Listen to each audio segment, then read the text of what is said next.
Eric, what's the best pickle? You know what, Tom?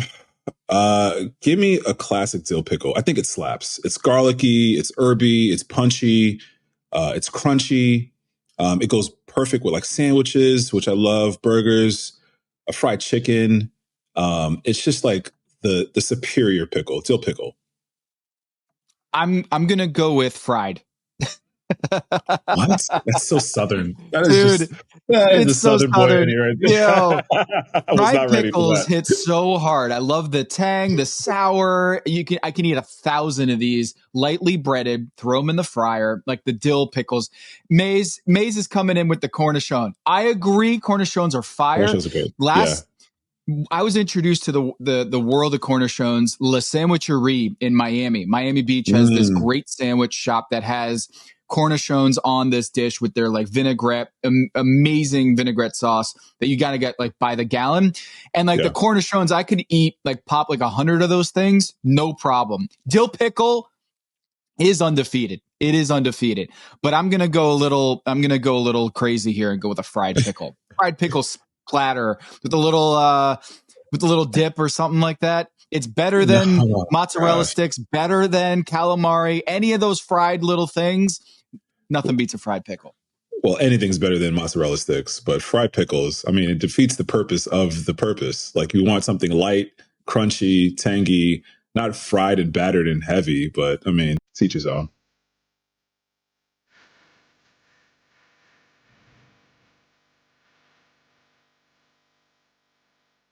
This is Pack Your Knives. I'm Tom Haberstroh. And I'm Eric Adjepong. Eric, I am just coming back from New York City. I'm at my brother's house in Connecticut. We traded places this past week. You were in Charlotte. I was in New York City. You're a Bronx native.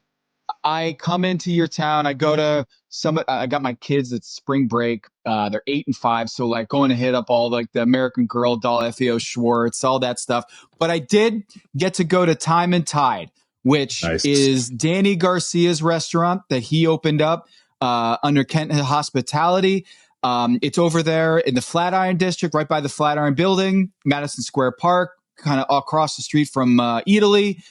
It was great, dude. We had a great time. Danny was not in. He was in California doing an event, but the kids loved it. Eric, have you eaten there before?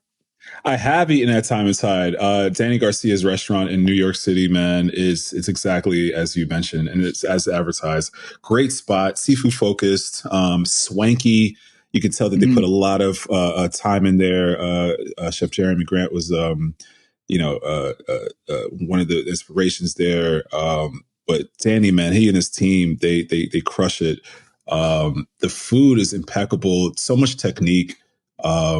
And that goldfish, man, that's one thing I definitely think about for sure. That goldfish is delicious.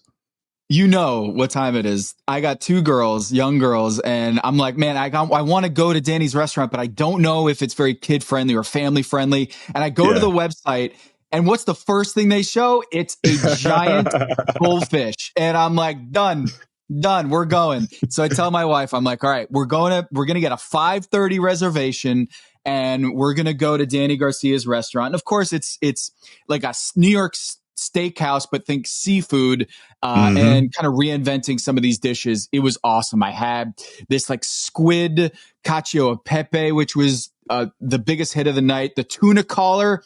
It's this giant, massive tuna collar that he serves with like these hard shells, like a classic shell. I'm going to get it wrong. It's like a conch shell. No, it's not a conch shell, but they're like those flat kind of scoopy, spoony shells. And you're supposed to scoop out the tuna meat, which has a gochujang like seasoning on it. It was delicious, and then you put it in these lettuce wraps, and then and it's supposed to be messy. And on the menu, there's a little note from there's a little note here at the front, and I'm going to pull it up here because it's a great line from the late great. His mentor, Danny Garcia's mentor. Let's pull it up here. It is, I want people to roll their sleeves up, tear things, share, and fight over food. Breaking bread is something that is really important to me. And so that's kind of one of the cool things about the restaurant. It's upscale, but also they bring crayons for the girls at the table and they can draw all over the menu. There's a giant goldfish. It's playful. The music, the playlist was very like 90s and 2000s hip hop and R&B. It was a super fun atmosphere. Our server, Alex, was incredible. Really just the hospitality was top notch. I had this this cocktail, which was outrageous. It was Hojicha Boulevardier. I'm going to mispronounce that, but it's this Japanese kind of bitter that is like fantastic. Adds this nuttiness and smokiness to it. Blew my mind. Yeah. The restaurant was great. I give it a 5-star. You gotta hit it up. Yeah, 5-star for sure. Danny and his team again, man, did a fantastic job. I think I definitely had that hamachi collar.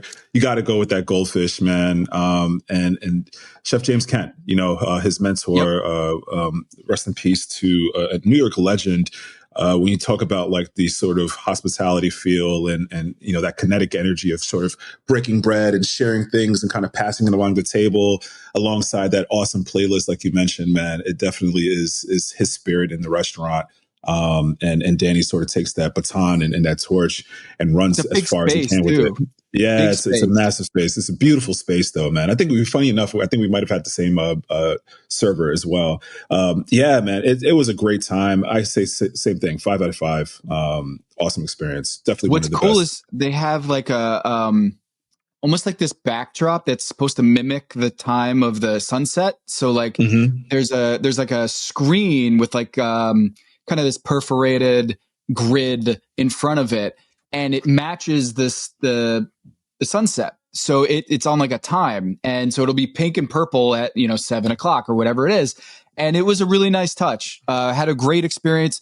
It's tough when you got little girls, little kids at a restaurant, something like that. You never really know if you're going to feel welcome or if you're just being a real burden on the staff.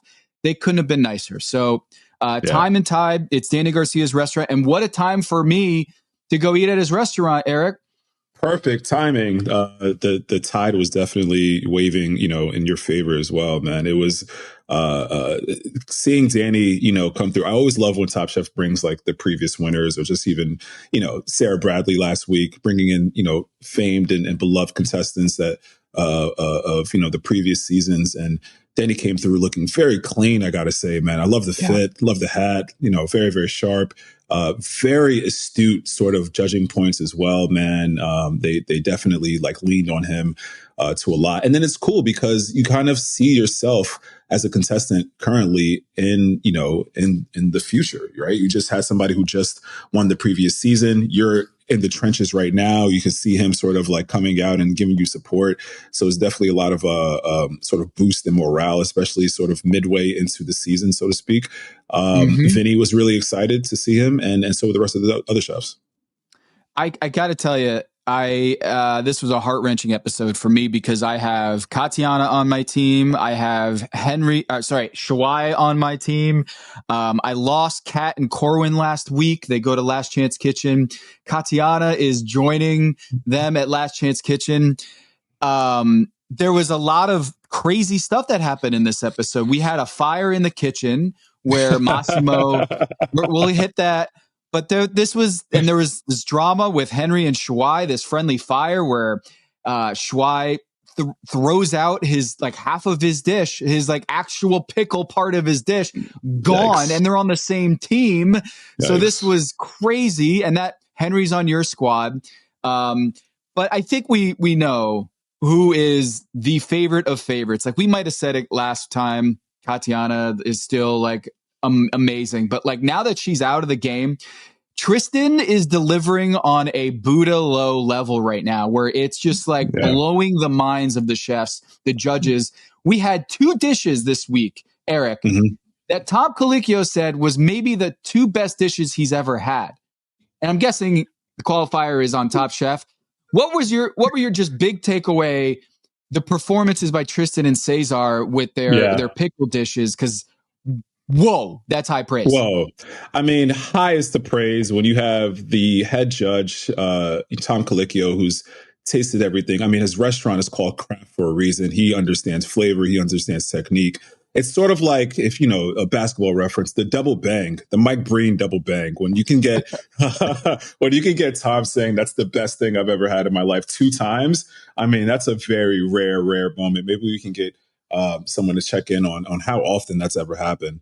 Right. But man, yeah, that to me, the food itself looked really delicious on screen. And then as you hear the chefs, both Tristen and César, sort of go into the mechanics and the creativity behind it, just absolutely mind blowing to me.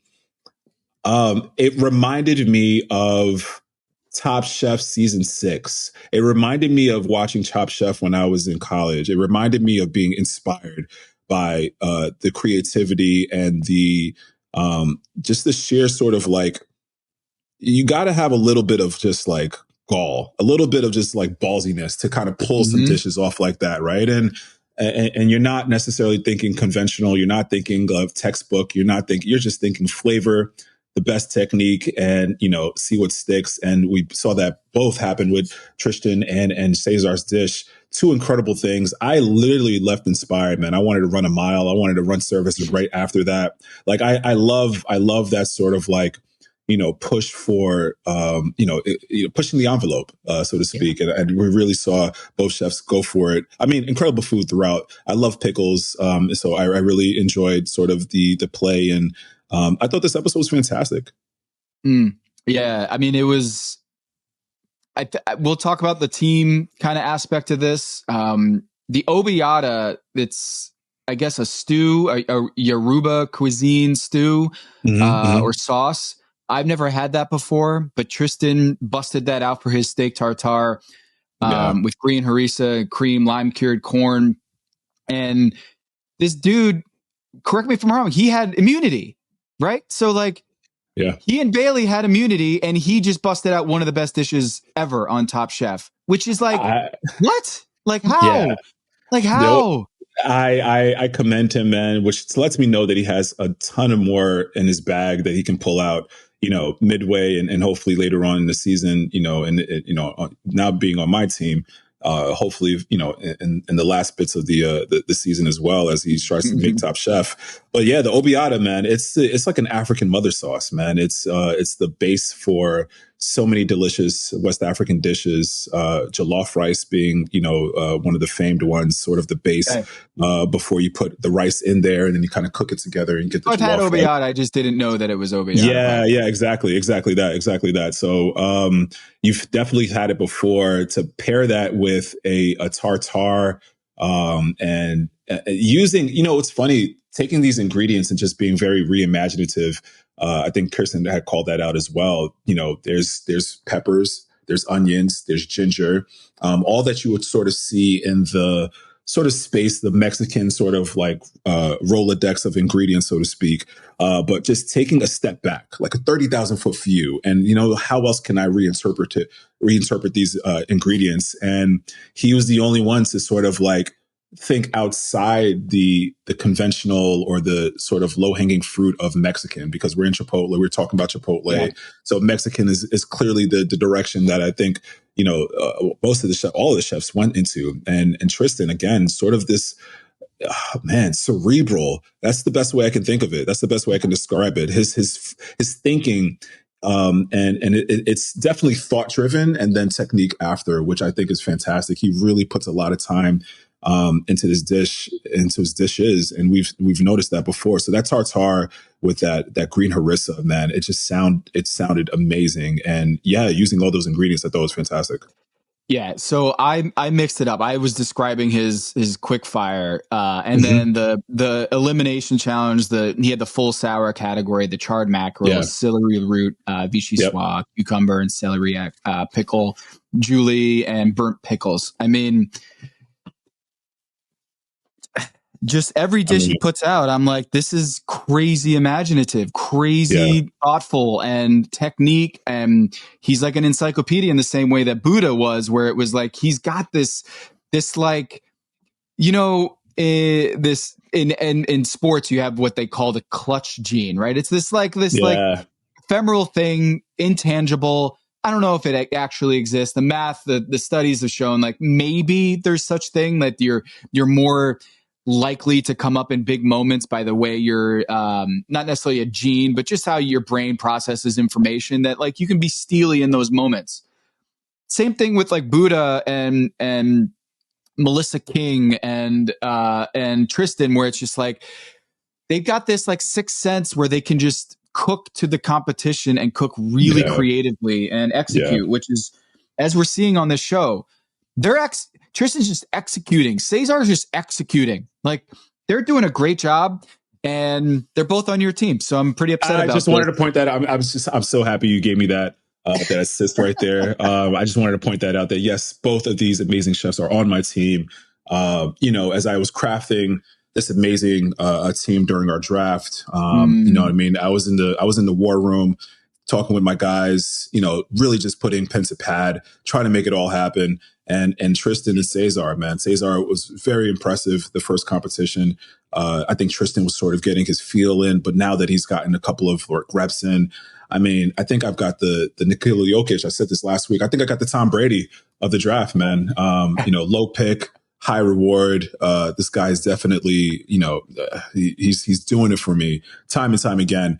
Man, yeah, that dish, the fishy swab, the pickled mackerel. Oh, the pickled mackerel. One of the best ways that I actually enjoy mackerel. I'm not a big mackerel fan, but if you pickle it the right way, then I'm sold. I'll see that on a menu and I'm getting it. To pair that up with that beautiful leek soup and the vichyssoise and everything else, man, it just looked beautiful, stunning. He speaks so it's concise with it too. So he also leaves a lot to the imagination, which I love. You know what I mean? Like sort of undersell, over deliver. You know what I mean? Like here it is. Here it is, and then boom, and just let your mind just go free. It's all, he's got it, man. He's studied the game. And right now, I got to say, again, on my team is doing just numbers right now. Kristen called it a streak, 3 in a row. I got to say, he's clearly leading the pack. My man is killing it. He would have 4 in a row. He would have had 4 in a row if he was on the team. If he was on the right team, we'll get to that. I've got some thoughts.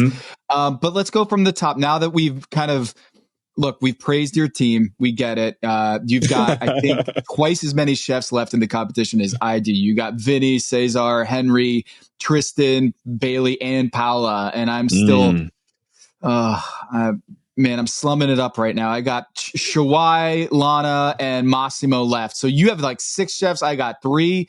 So literally you got like twice as many chefs as I do. And no disrespect to Lana, Massimo, and Shawai, but man, you are rolling right now. So the first quick fire is a Chipotle theme. So what was a cool tie-in was that they ordered Chipotle earlier in the week, and then they had to use the exact ingredients that they ordered, unbeknownst to them.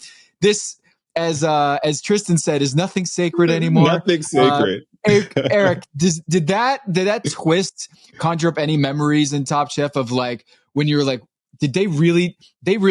They're playing chess, and we're thinking we're playing checkers on this. Easily. We had a garden in my season 16 right behind the house that we lived in, and they chummed it up to be like, hey, if you want to grab some seeds and sort of just get some Zen time with you in the garden, go ahead and just plant stuff in. No, lo and behold, waiting until the last few weeks of the season, we had to cook all of the stuff that was in our garden. So if you didn't tend to the garden, if you didn't put anything in there, if you didn't go to your plot, then you literally are cooking with just dirt and water and whatever's in the pantry, and boom, there you have it.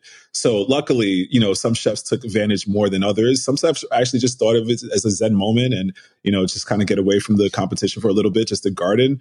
But yeah, they, something behind the back of my head was like, man, this is going to come back for us in some way, some fashion.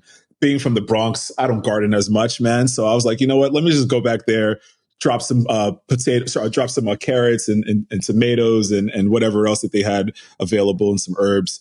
I remember Adrienne had a freaking bounty of produce in her garden, and she had the most to pick from. But yeah, I mean, it's Top Chef, man. You know that they're going to come full circle at some point, but not like this. This is like, every day we're ordering lunch.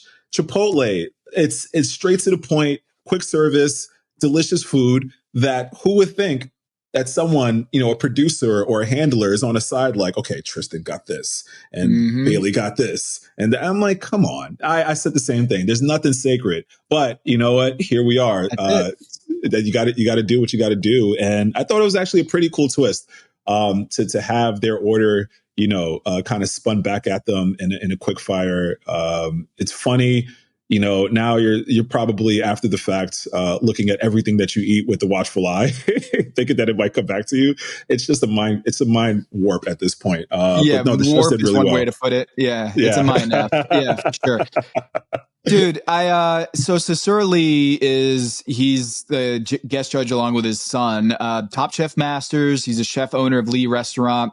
He and his son, Jet's mom must be like 8 feet tall because like he's like huge, dude, massive, and his dad's like normal size, but like his son is towering over him, and I'm like, yeah, and he's got this deep baritone voice. Yeah, and I'm like, they're like, this is a great father-son dynamic, and of course they have this like very popular social media feed where Jet and his son will take like this very ordinary blue collar lowbrow food, and he tells his dad, can you make this gourmet? And so of course they do this with Chipotle, which is like, all right, we got these ingredients, whatever you ordered early in the week for lunch, you have to do a remix a la what we do on social media and spin it your own way. So this was interesting because Vinny, as he called himself a broke ass bitch, he's like, I now need to win this quick fire, but I'm dealing with chips and salsa or chips and guac or whatever it was. And so he's got nothing. Like he really is struggling here, and he finishes in the bottom. I don't blame him entirely. I don't know how much you can do with like chips and salsa. I mean, what do you think? This is where I was kind of a little humming and hawing a little bit about the challenge itself. It's a creative challenge, but then you're picking a random day to get lunch for everyone. Not everybody's hungry at the same time. The depths of like hunger varies, right? So sometimes Tristen had a double steak burrito. Yes, Tristen had a double steak burrito, and then sometimes you just want to snack on like some chips and guac. Like, who's to say that that's supposed to be the actual like ingredients you're supposed to be using? I thought that was a little bit of you could have. But it's a quick fire, dude. It's a quick fire, so it's not an elimination challenge. You're not going to get sent home because I hear you. I mean, there's money on the line, man. Shoot, some people like that's $5K just about like that. That's a valuable. It was 10K. It was 10K. 10K. Even worse, bro. That's a 10K Chipotle run. Like, I don't know if you ever had a Chipotle run worth $10,000. I haven't. So, I mean, give me all the ingredients. If I knew that was coming back around, I'm ordering every single thing on the menu. So I have every single thing to my like disposal. But to Vinny's detriment, man, he just had, clearly wasn't hungry that day and just had chips and queso to work with. Tough break for him. César, I say that Tristan's like running laps around the competition, but César's right there with him because he does a Caesar salad with grilled romaine. I love a good grilled romaine. Do it in the summer a lot here in Charlotte. He had a roasted chipotle and juniper salsa with torched avocado. Sometimes I grill avocado and it gets really bitter. Do you know, Eric, is there a good way to do it, or is there something I'm doing wrong when you grill an avocado or torch it like that? Like any secrets that I need? I go a little bit firmer, less ripe than the more softer, just the kind of the integrity in it. It holds its texture better. But then also high heat. Go really high heat and sort of kiss the avocado for a few seconds rather than kind of just letting it sit. Because the more you do, the more sort of time that you have to mess with it. So a very quick, it's funny. It brings me back to the pickled mackerel. I had this dish, or used to work on this dish at Kingbird Restaurant in Washington, D.C., where we pickled mackerel, very similar to how Tristen did in the elimination round. But then also we served it with grilled avocado. So it's just really fatty, pickly, delicious sort of dish. But yeah, we did exactly that. We had a beautiful like Bichotan grill, super high heat, really, really just like high quality coal. You get a nice firm avocado. You keep the skin on to kind of keep it more intact. You grill it, peel it off, and then, slice it up the way you want to. Little Oh, that salt, sounds great. Yeah. delicious. I In a quick bind, like if you just slice up some avocado, throw a little bit of like a couple droplets of olive oil on there, and sprinkle some salt, like pretty good snack. You went somewhere when you were talking about that. You were very like you close your you close your eyes and you were there. I was literally feeling it. Oof, it's good. It's good. Hits the spot every time. So the Caesar salad, he hits it. César salad. The César salad. There you go. Yeah. It's and it's kind of a little foreshadow to the elimination challenge, where you think that it's a detriment that he has to work with this ingredient, and then he completely flips it on you, and he gets in the top 3. Tristen takes home the win with what was described as the most remixed dish, gets the triple threat, or the hat trick, we'll say, in hockey here. Now that we're in Canada, he's done a quickfire elimination challenge win, and with the immunity, he still gets the quickfire win. And I would argue in the elimination challenge, he was deserving of the win as well, if it weren't for the team setup. César got that top 3, like I said, and Paula with this Serrano chili that she had, that was the big star in her dish. The bottom 3 here, we've got Vinny. I think we can all agree, like, he got a tough hand there, and he skunked. It looked like the cheese wasn't melted, was the feedback, but I kind of the beauty shot, or whatever you call it, the dish that we got to see. The beauty shot looked like it was melted, so maybe it was just his wasn't quite fully melted, and I feel like it might have gotten soggy. We've all been there with soggy chips. Not great. Henry, the filling on his quesadilla was pretty basic, is what Jet said. The rice shuai, we kind of saw that coming, as his rice wasn't cooking, the brown rice wasn't coming together. Any other thoughts here on the quick fire, or what you might have done differently if you were, part of this quick fire with the Chipotle? Are there any sort of hacks that you're like, oh, I can do a good remix on a Chipotle dish? Yeah, my mind immediately went to, queso or some sort of, very similar to what I think what Vinny would have loved to do if he had more ingredients. But I got to say, Tristen, again, man, feeling inspired. An idea that, it's kind of like the obvious, man, it's hiding in plain sight. You know what I mean? The call to go to the West African with these ingredients. I love how quickly he thought about that. So when he said it, I was like, oh shit, yeah, I could have easily pulled that off as well.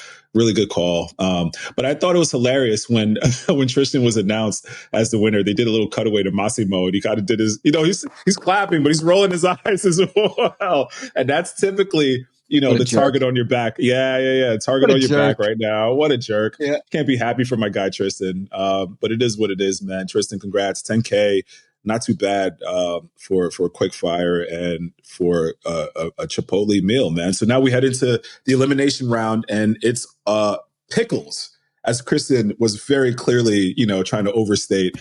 Man, I got to say, the wardrobe she's been pulling out each and every episode, 10 out of 10. She does it again with this really just lime green sort of ensemble to sort of invoke the vibe of pickling. And yeah, man, how do you feel about a pickle? Well, I love pickles. I'll go to the gas station and get the pickles in a bag, right, the ones where you're a criminal. You're a criminal. You need to calm down. I am not. What? No. Dude, that thing is so good. That thing is, and it's sitting in that like soup of pickle juice. And when you're driving on a long road trip and it's probably not a good idea to do this while you're driving, because you're going to spill everywhere. You got to hold the steering wheel. Probably not a good idea, but I just love the crunch. I think it's a five tool player. You got the crunch, you got the aroma, you've got the sweet, you got the sour, you've got the texture, you got the hard crust, but then like the really nice soft inside. I just think a good pickle hits all the right notes. Before we talk about this, I wanted your thoughts on this. So you talk about Kristen's outfits. There's wardrobe stylists on set, but for the judges, not necessarily for the contestants. And I think you want to, can you peel back the curtain a little bit? Like, you can't have logos when you're choosing your outfits for the competition. So that's got to be stressful, right? Is like, oh man, like my whole wardrobe, if I've got like a little Nike sign. Like I can't have it on the show. So can you break down real quick, like fashion on Top Chef, how it works? Yeah, it's really fashion on television when it comes to the setting, the lighting, and all of that. So there's a couple of rules that apply for Top Chef and honestly every other show that you go on. It's sort of blanketed. So yeah, no logos, no large print. You can't do logos. You can't have a big like you said, Nike or any sort of branded logo in there. It's just free advertising that they don't want to pay for. No large prints or small print, rather, no small print. There's something that happens on TV called a moire.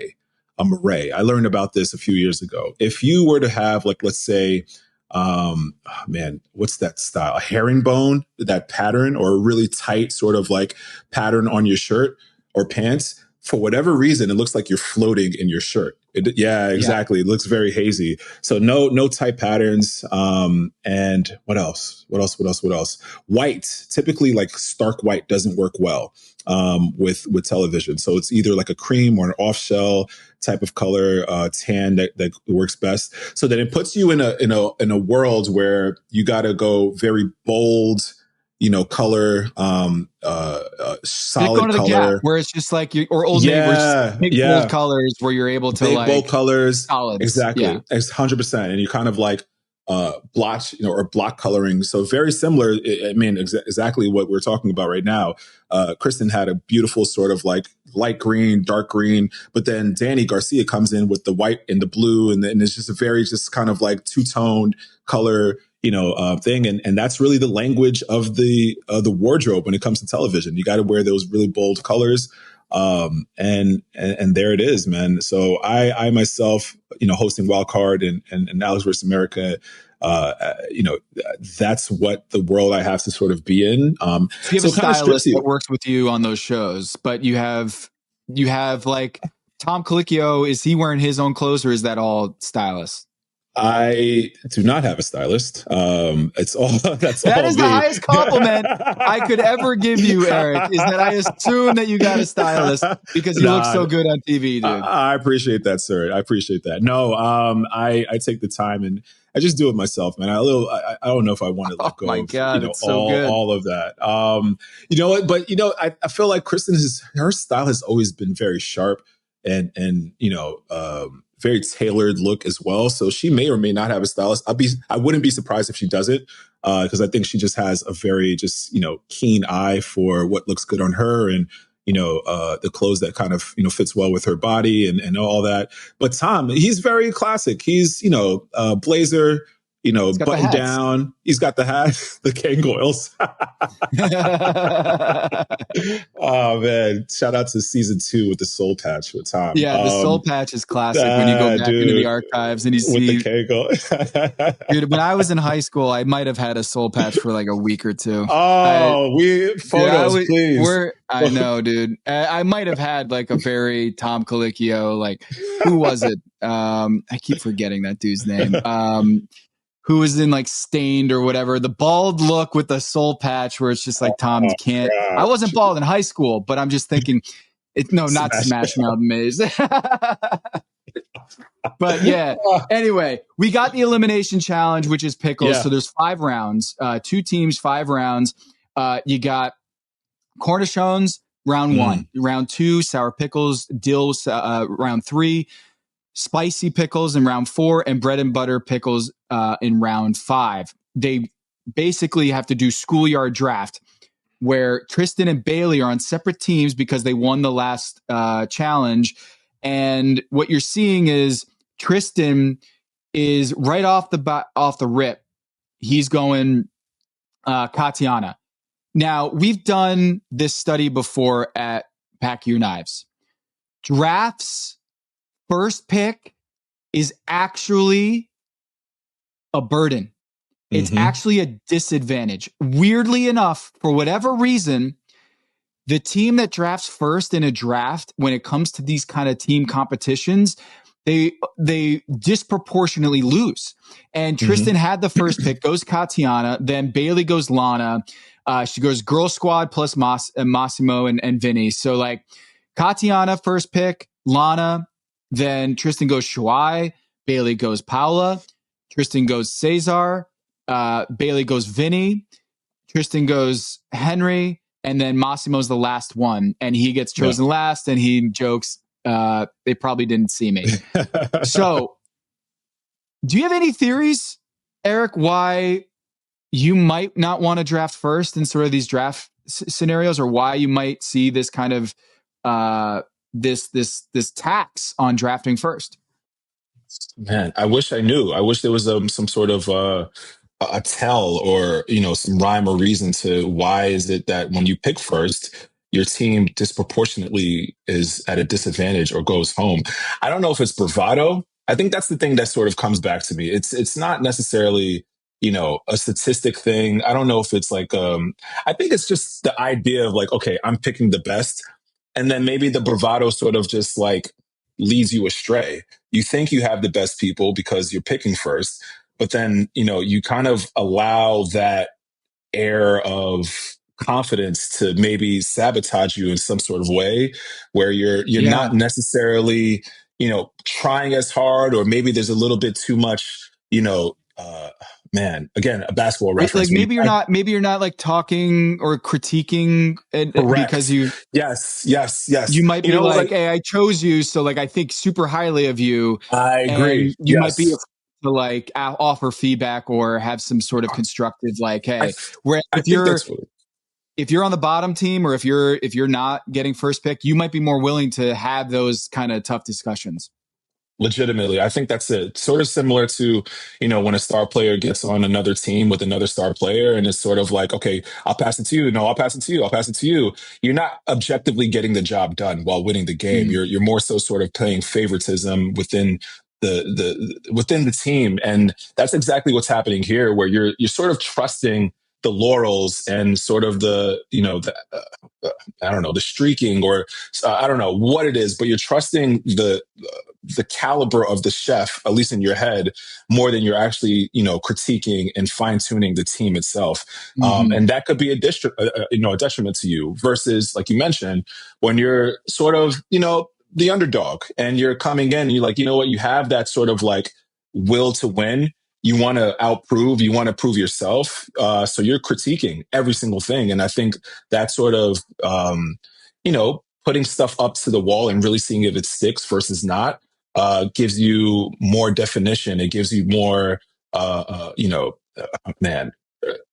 outwardly sort of like, I don't know, approval from everybody else, right? And if something's not working, usually somebody's going to be there to mention it. So I think that's honestly what it is. Yeah. We're getting here like the green team, which is Tristen, Katiana, Schwei, César, Henry.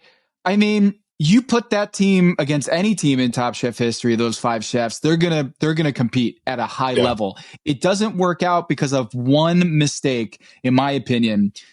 Henry has his dish on the table after Katiana, and Schwei decides, I'm gonna clear off this station so that you can work, Henry. And he's like, dude, what? You just threw out my food, all my garnishes, all my prep work, all of that. My mise en place is gone.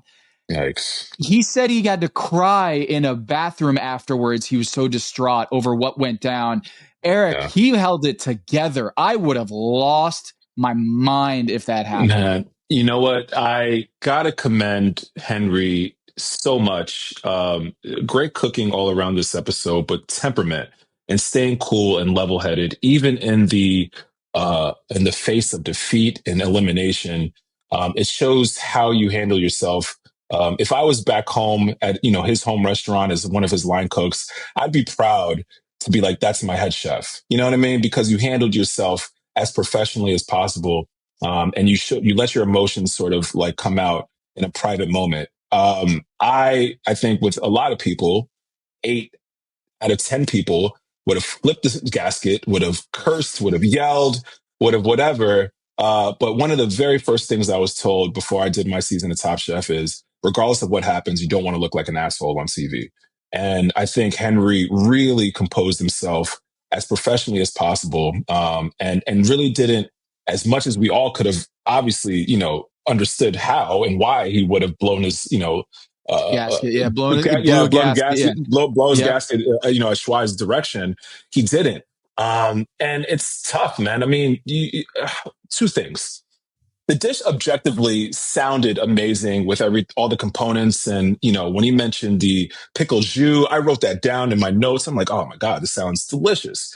But then there's a technical aspect of the dish that, again, we're talking about Tom Colicchio, the head chef of Kraft. You can't pull a technique over. You can't pull the wool over his eyes as far as technique is concerned. If you say something's braised and it's not, he's gonna let you know. And apparently the short rib itself wasn't braised enough. It wasn't tender enough. So that's one sort of strike against the dish.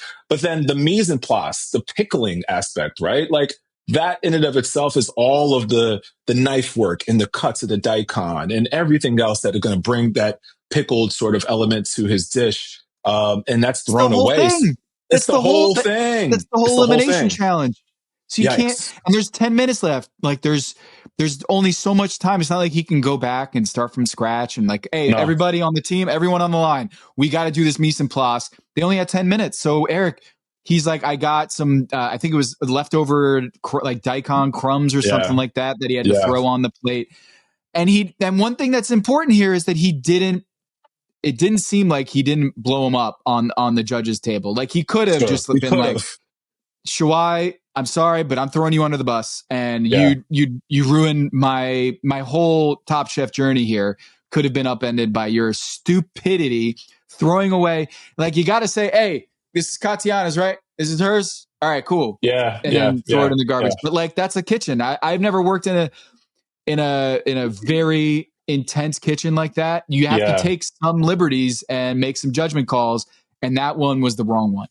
But Tom, two things can happen and exist at the same time with the same instance. Like, yes, Schwei should have double checked before he threw it away. But Henry, this is your dish, bro. Like, guard your shit. Like, I tell my chefs every single night, guard your station like someone like someone, it's like a backyard alley fight, or excuse me, a back alley fight. Guard your station. Like, don't let anybody put anything on your station. If their servers are leaning on it or they're cleaning utensils on it, you got to let them know respectfully, hey, I need space to operate. You got to guard your space. And Henry didn't do that. And I feel like time and time again, as we've been watching this season sort of unfold, every single episode, every single week, there's something up with Henry and his time management, his mise en place, or just sort of putting things together at the last minute. It doesn't come together. And it's really starting to become, once or twice it's a mistake. 3 or 4 times it's now a habit. You know what I mean? And it's sort of like a personality spin to his kitchen. And I don't know if that's necessarily, he means well. Obviously, he doesn't want to be in his positions, but he keeps finding himself in these instances. So yeah, Schwei 100% should have made sure, as Katiana was done with her cook, hey, can we throw this away? But then Henry, bro, like, where are you? Guard your stuff. There's in basketball, we say guard your yard, right? Like when you're playing defense against a guy, you got to guard your yard. And Henry did not guard his yard there. And as much as you want to say that's on Schwei, you're right. Is that I didn't quite think of it that way. Is that there's a responsibility as a chef that you have to hold yourself and your station accountable and not let those things happen. But still, Schwei, he's on my team and he did that to your guy. Henry is on your team. And I was thinking Henry's going home. We're going to get to Katiana here in a sec, but I want to ask about Massimo, because Massimo, he had another faux pas in the kitchen, which is he left the pot, forgot to strain the potatoes. And he said, he had some,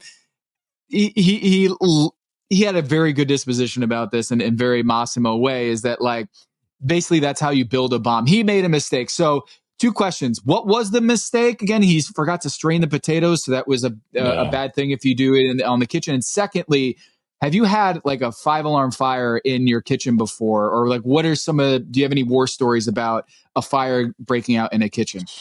No fires breaking out. No. I mean, just an absent-minded move. One, you can tell because it wasn't originally a part of his dish. He said that he wanted to add that in sort of last minute. So I don't know if he really fully thought about the ABCs of how to kind of execute that in its entirety. But everyone is kind of looking at like him in the kitchen when it happened, like, yo, who's this guy? Like, is this day one for you? Like, this is a rookie mistake, man. Like, you can't. Vinny was out there very boisterous as well. Like, turn the freaking fryer down.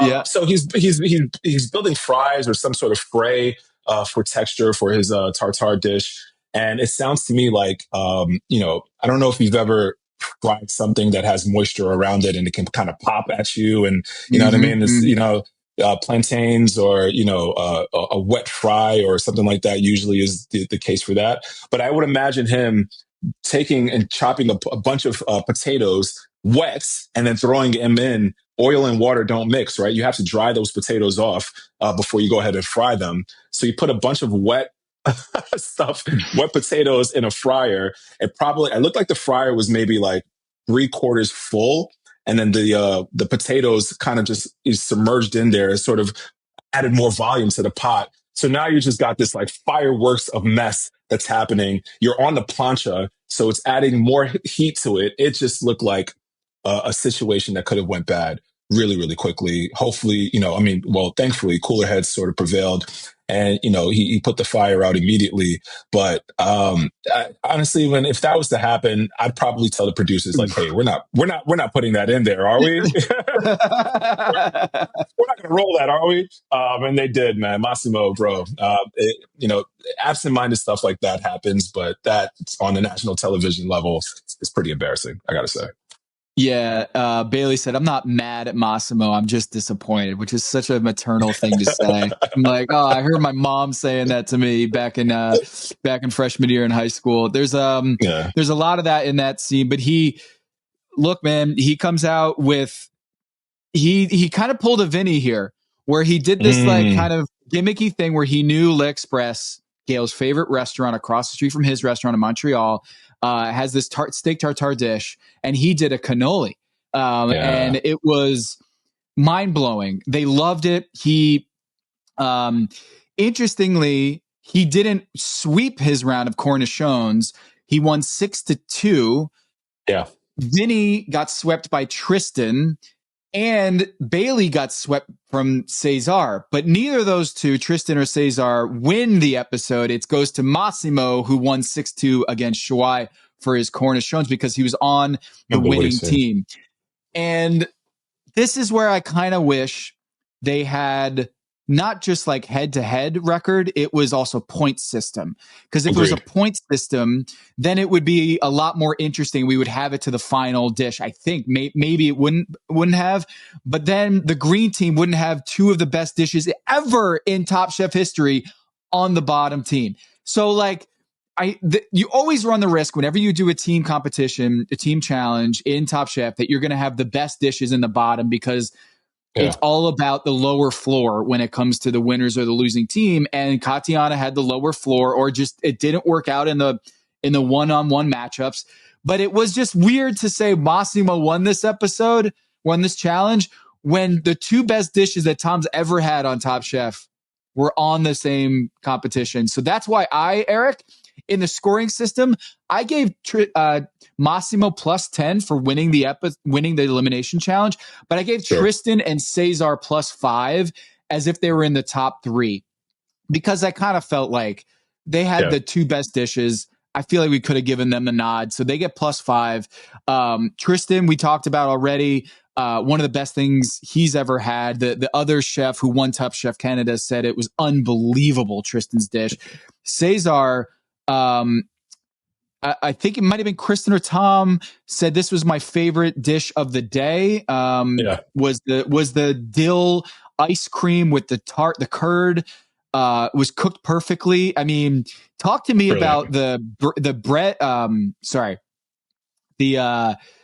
The bread and butter pickle dessert that he did, which was out of this world. I mean, the mustard seed tart, the dill ice cream, a fresh cucumber, all of that was a huge risk. Dude didn't have immunity. He decided to do a dessert with pickle. It's vinegar, it's sugar. I think to his point, and to his sort of idea with going with the dessert. The bread and butter pickle tends to be slightly on the sweeter than pickly or sort of acidic side. So there's notes that you can kind of pull out from that. But I mean, regardless of the fact, he said he's never made that before. I've never heard of that before. A brilliant and very edgy thing. But then, man, that's how you get greatness, bro. That's you don't get, you know what I mean? You don't get to be the greatest by making the same dish over and over and over again.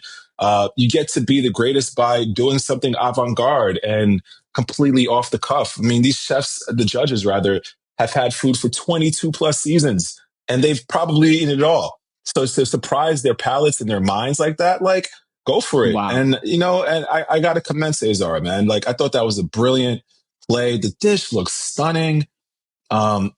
Just the notes of pickling and the dill for the base and the cream. I'm like, bro, keep going. Yeah. Yes. Like it's just crazy enough that it'll work, and so glad that it did. And this is where technique comes in, because you can have an idea that's very flavor forward and very sort of whimsical, but you got to execute technique wise. The ice cream needs to be creamy.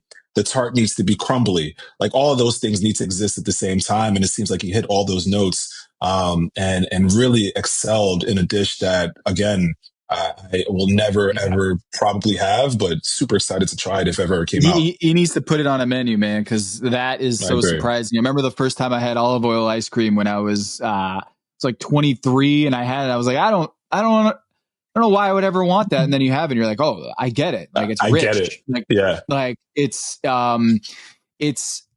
one of these things that I never would have said. And the fact that he's never made this dish and he still knocked it out of the park. Second thing I want to note here is on the Tristen side, he hates pickles and produced that dish. What? Vinny called it. He's like, dude, he hated the figgy duff or whatever that was, that Canadian dessert, and then won that episode. And he's like, dude, he's going to win it again. And he was right. Tristen delivered on a huge level with that dish. Again, he won his round, but was not on the winning team. Katiana goes home in a huge upset, just whiffed on the porridge. It curdled. It made no sense. The judges could not figure out why she would add that to the dish. Danny was like, dude, if you just gotten rid of the porridge, like, that's a good dish. But it really was the downfall of the dish was the porridge. So I didn't see her at the judges table. I was like, oh no, she's all right. It didn't score well, but I think she's going to be okay. She got sent home, Eric. So that was not a good dish. It was not a good dish, and it was doubled down by the fact that Tom said that should have probably been the dish or the component that was thrown away. So it hurt on both Henry's side and Katiana's side, I would imagine, to hear that. Oh, that was just a knife in the heart. Tom had a lot of zingers in this one-liners in this episode, man. Yeah, I got to be honest. Just from at least the description and the build of the dish, I wasn't really picking up what Katiana was dropping. 3/4 of it sounded really good. And then the texture of the seeds and the cucumber and everything else, just in tofu, I don't know. Didn't work. It didn't work. It just didn't work. Cucumber seed porridge. The duality of pickles was what she was going for. A fresh pickle dressed in pickle with clam vinaigrette. She added tofu at the last minute because she likes the crumble, the texture. They weren't buying it. And like, we're getting down to it, right? There's 9 chefs. She was eliminated. So like, the bar is a lot higher, but we just had a study done by Carly Levitz, who's doing amazing work over at the Substack. She did a study that found there's kind of this, this weird thing that happens. Like, you're 4 or 5 episodes in, the favorite 4 or 5 episodes with the most points, doing the most Katiana of their season, have very early exits. And we're seeing this kind of, there are these chefs that have come out to a hot start 6 episodes in and then go home. And that's exactly what happened with Katiana. Is I would have said she was the favorite to win this whole thing. And she's right up there with Tristen, and she got eliminated. And now it's like, I don't know if you would have said it. I think you actually said it by picking her first. So I think your vote your vote counted for you, and that's exactly who you decided to go first with. It's right. Touche. I literally thought she was the favorite because I took her number one overall. Yeah. So the proof is that it's all recorded. No, man, you're right, man. It's Top Chef, man. It's not. I mean, with that said, as great as Tristen and everybody else, like he can go home next week too. That's just the roll of the dice, man. Like it could really just because he's got immunity, right? I did that. I set you up. Yeah, he's got immunity, which is crazy. Like he's got his last immunity. The next winner, I think, has the last immunity of the season. So Tristen, the fact that he's doing this with immunity, bro, is in past Top Chefs, you only get immunity for quickfire wins, and you're immune for elimination challenge. This dude is winning these rounds, and I know he didn't technically win this elimination challenge, but like he's still killing it, dude. Like killing it. Oh man, I'm just so proud.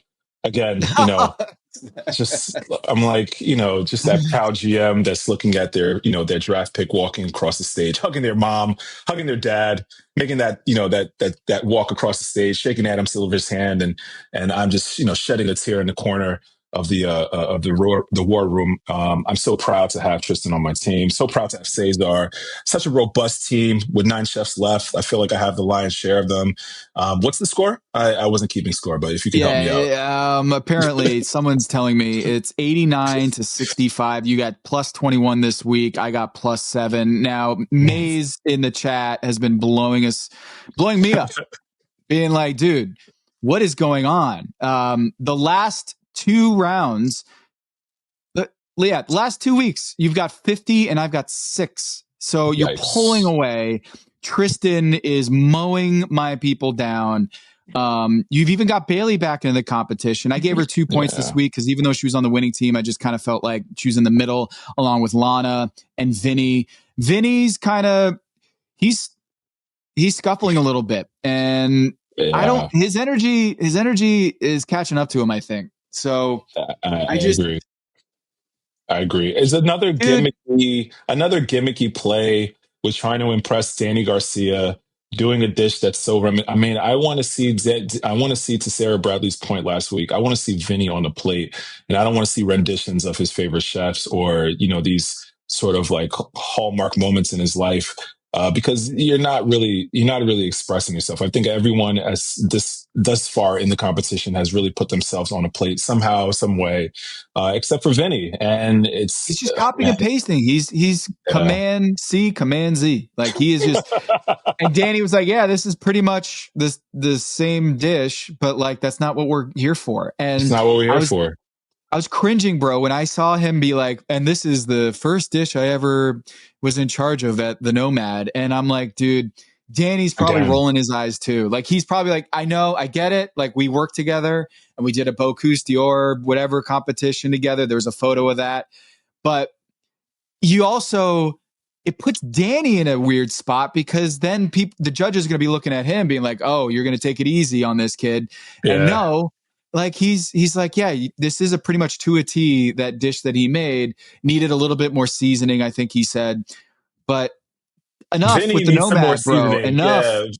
Vinny needs more seasoning himself. Like he's just like this dude is bland right now. The delivery, it just needs to. I need to see Vinny, man, and if not.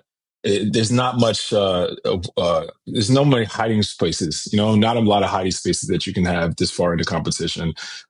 If you're not cooking food like César and Massimo and Tristen again, Lana, like you're gonna go home soon, man. At this point, So Vinny, just wake up, dude.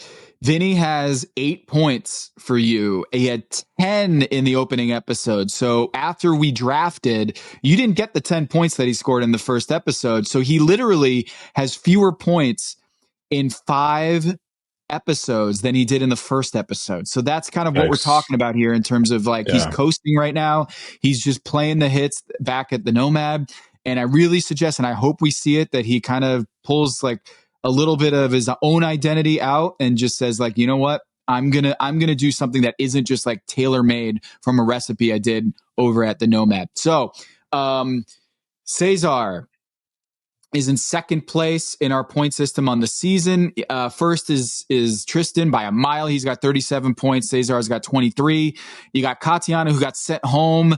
We're gonna do Last Chance Kitchen with her in Last Chance Kitchen next week, but I will recap in a second here about Last Chance Kitchen this week, where, spoiler alert, Corwin goes home. Kat wins it, so she moves on. But before we go, I want to ask you, so you were in Charlotte. You had a big demonstration. You were like the headliner, culinary celebrity chef, and you did an event with my friend Kristen Weil, the Charlotte Streets Festival. It was something I couldn't go to because I had to work. I had the Lakers Blazers game that day, which broke my heart that I couldn't hang out with you on Sunday. But dude, how was it? Charlotte, you feel like Charlotte's arrived? Charlotte has arrived. You weren't there, man. It broke my heart in pieces, man. I was really looking forward to hanging out, but duty calls. I totally get it. But shout out to Kristen, shout out to Johnson Wells, shout out to Charlotte Streets and the whole festival. I had a fantastic time. The festival itself was so cool, seeing all these people come out. Both alumni and students and people in the area coming to the demo, and there was a competition. It was just good vibes, and get to meet a lot of people. Sign books, and then I went on a tour, man, of downtown Charlotte, and man, no better person to hook it up. I went to Supperland and some other restaurants as well. Fantastic eats. The hospitality, man, in addition to the food, like the food is fantastic, objective. Period. The hospitality is something else, man. They were so just warm and welcoming, and really excited to have someone out of town come in and really give Charlotte a look, man. And I gotta say, bro, like, I don't know where Michelin is. I'm not sure where James Beard is, but you got to stop by Charlotte, man, and really get like a full download of the food and the scene that's going on right there. There's some fantastic chefs doing some really incredible work. And again, man, I got to see friends, What did you family, cook for the people? So I did the hamachi dish that's at Elmina. Passion fruit peri peri dressing, serrano, corn nuts, a little shaved radish in there, a bunch of textures, man, and people, really loved the demo and sort of the explanation behind the story of the dish. Very similar to how I would do so in Top Chef, man, kind of just break it down and give a little bit of like a romance to it. And man, Kristen, I can't speak her name high enough, and she was just so just welcoming and warming, and took care of everything. The hospitality was fantastic. Bro, you're like the mayor, man. I texted you this the other day, man. Like, your name came up 5 times at least in conversation, man. It was so cool to have people like shout you out and listen to the podcast as well, and loving the work that you're doing, man. So you're clearly leaving your mark there in Charlotte, and man, I love it. I would Very definitely underrated, come back. very underrated food town. It's I come would a long way say, too. Like when I got there like 7 years ago, yeah, it's come a long way. And James Beard, I mean, there's James Beard nominated chefs in town. We've got Michelin Guide is now coming to the South, which means that we are now, that's right. Charlotte are gonna be up for reviews and all that. I'm going to learn more about this as I get back into town. I'm on the road right now, but this is a big deal. Like that Charlotte is now going to be potentially getting Michelin stars or recognition from the Michelin Guide. So it's arriving. And I would say it's here, and I'm so glad you got to see it. And I'm so bummed we couldn't catch up, but we're doing this right now, and we're going to hang out at some point. And Eric, yes, you got to see a childhood friend in Charlotte, that was a really cool little anecdote. This is the sort of stuff that is, that at the end of the day, like all the people you got to see or all the experiences, like that one's going to stay with you for a very long time. It will. And apparently that was the sort of hallmark pull with Charlotte, man. You always find someone that or, somehow connected to. I was doing a quick tour at Supperland Restaurant, beautiful space. And I went downstairs to the private room as, I'm kind of getting the tour. And I recognize, a friend, a brother of mine, man, I consider that I haven't seen in some time. But I recognize his hair. It's very iconic, big afro, a lot of gray hair kind of popping out. And I'm like, dude, I know this guy. He turns around. I'm like, Kofi. He's like, Eric, what are you doing here? And it was just a cool scene. His family was there. They were celebrating their mother's 60th birthday. The kids and the wives and the husbands, everyone was there. It was just a really cool moment that I did not expect. And I grew up with this family. My mom, sort of a second generation friendship. My mom and their mom was, friends and, growing up with each other and haven't seen them in a few years. And it's wild because when I walked in, they literally said Elmina. They were talking about Elmina, my restaurant. At the same, No. I'm like staring, like the craziest timing. Did not expect that. They were like, "Did you know we were here?" I was like, "I had no idea." So it was such a cool moment, man, and a very emotional one to see, friends and loved ones, family friends. So that was the cherry on top of the entire experience, man. So Charlotte, shout out to you guys, man. Love you guys. Dude, it's so funny. Like I was talking to Tristen a couple months ago, and she's like, "I think I got Eric Adjepong for a Streets Festival," and I Nice. hit you up, and you were like, "Oh, I think I am," and I was like, "Dude, that's my city." And you're like, "Oh yeah, my bad." And I was like, "Yeah, dude." And then of course, like it lines up that the date you're doing it is the date the last game of the regular season, so I had to work. Yeah. And the Blazers won. They beat the Lakers, so we'll see if we'll see in this postseason. It's gonna be a lot of fun. The NBA playoffs are right here. We're in the play-in tournament right now. Your Knicks, we'll talk about. We'll have something to talk about when the Knicks get going against the Pistons. Your first impressions right now before things get the ball goes up. You're feeling good about this series against the Pistons? I'm feeling good about the series. Pistons are very gritty. Kay Cunningham is a fantastic player. Could potentially be the best player, this series. But I think Kat and Jalen Brunson have something to say about it. I'm rooting for my boys, man. I think this is over in 5 or 6. Six No, you just got to shows stick some one. respect. It's either 5 or 6. Which one are you going to go with? All right, this game is over in 5. It's done in 5. Yeah, it's done in 5. It's not going further.